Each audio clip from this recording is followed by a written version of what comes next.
Robyn Lawrence, Chief Executive of the North Metro Health Service. Thank you so much for being here. Thanks, Carlo. Yeah. So, Robyn, you've been in the role of Chief Executive for a little bit over a year. Tell us a little bit about yourself and how you became to be the Chief Executive here. So, North Metropolitan Health Service and Sir Charles Gardner in particular, I guess, is what I call my spiritual home. I started here as an intern in 1994. Yeah. And since that time, I've been right around the health service into East Metro, South Metro, over to Child and Adolescent Health Service, and back again. So I came back at a point in time of change of leadership, change of board, and following a particularly challenging episode that occurred in the health service. So we've had a lot of rebuilding to do, but it's been exciting, and I think we've achieved a lot in the year. Yeah, great. What are you most proud of in the last year in your terms of achievement? Look, I'm always proud of the way the staff do their jobs. I think, we focus on often the negatives, but in fact, every single day, there's thousands of people in this health service serving the community and the patients directly in front of them, and they care passionately about that. But alongside that, they've pulled together to overcome some obstacles. They've done a really great job in pulling together to improve our financial position, all whilst maintaining safety and quality outcomes for our patients. You've launched the Innovative Future program within North Metro Health Service. What does innovation mean to you? For me, I think it's, we're going to keep it really simple, which is anything that's new or different about the way we can do our processes, practices, or if you feel that way, devices, whatever it is. It is along a spectrum from research, and I think we're specifically staying away from research in this program because there are a whole lot of other avenues for research. But any new idea that might change the way we do things, that's innovation. And if it's been an idea that someone's had for a while, or maybe potentially tried and now they want to do a variation of, that would then still fit within that bucket? Absolutely, and including also other things that they might have seen elsewhere that they might want to bring back and implement here because that would be new to us. Now this brings us to an interesting initiative that you've kicked off within North Metro called the Innovative Future program. Can you share what that's about? So the Innovative Future program was really about trying to take us from an organisation which was really focused on the budget as its primary cause alongside patient safety to saying, okay, we've done some work there, the budget's always going to be there, we're always going to need to meet those requirements, but what can we do differently that's going to create opportunities for staff to flourish and to create better systems and outcomes for patients, both in North Metro and hopefully right across the state in due course. There's 3 streams within that. The first one is high quality patient care, the second one is people and culture, and the third one is innovation and partnership. 2 of those streams are just going to be open to staff. We want the ideas to come from the bottom up, and we want to be able to support staff to have a go at implementing or designing whatever it is around those ideas. We want to give them some executive support to unblock projects and problems that they come across as they're doing it, which is often a big problem when you're trying to do a project from the bottom up. And we want to give them some mentoring and some resources to be able to make that work.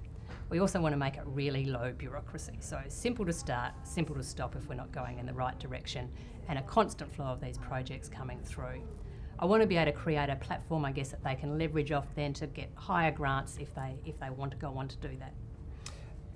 It's really interesting in large organisations, just generally, and I know the health system very much, where people feel frustrated and trapped down by bureaucracy, and where they've fought for change in a particular area and change is just too difficult. Yeah.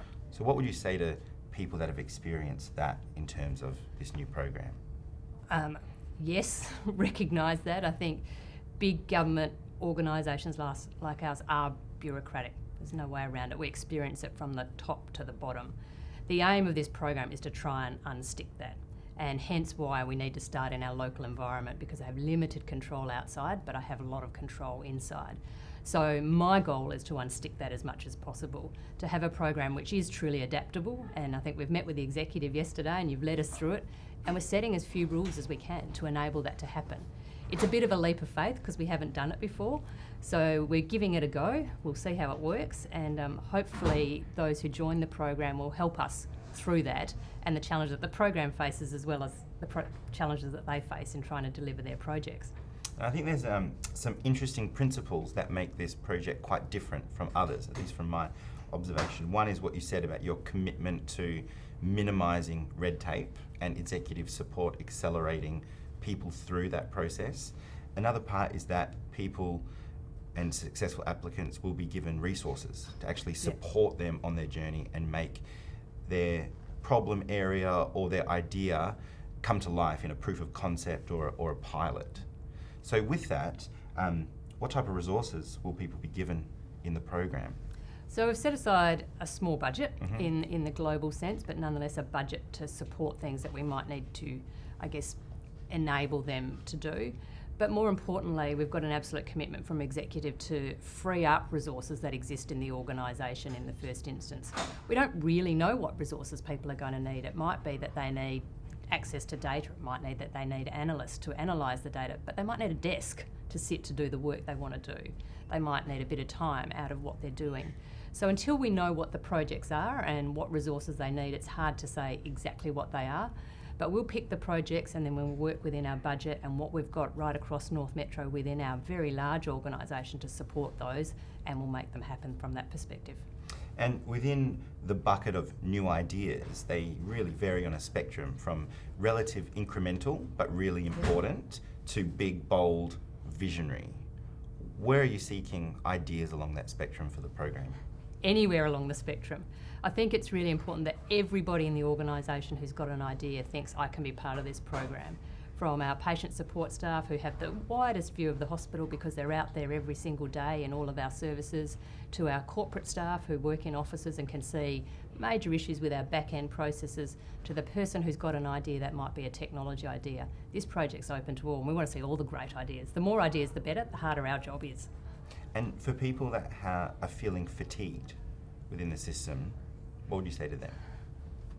Look, I recognise that fatigue, and I think it is hard when we are changing all the time. The other side of that is the world, and the healthcare world in particular, is changing all the time. If people are tired and can't be part of the program at the minute, I acknowledge that and I accept that. What I hope is that as people see progress, that they may have a time to be rejuvenated, to take a breath and to join in the program. If something's going on in your area, don't discount it up front because we're tired. Take a look at it because it might actually be the one change that makes your life better.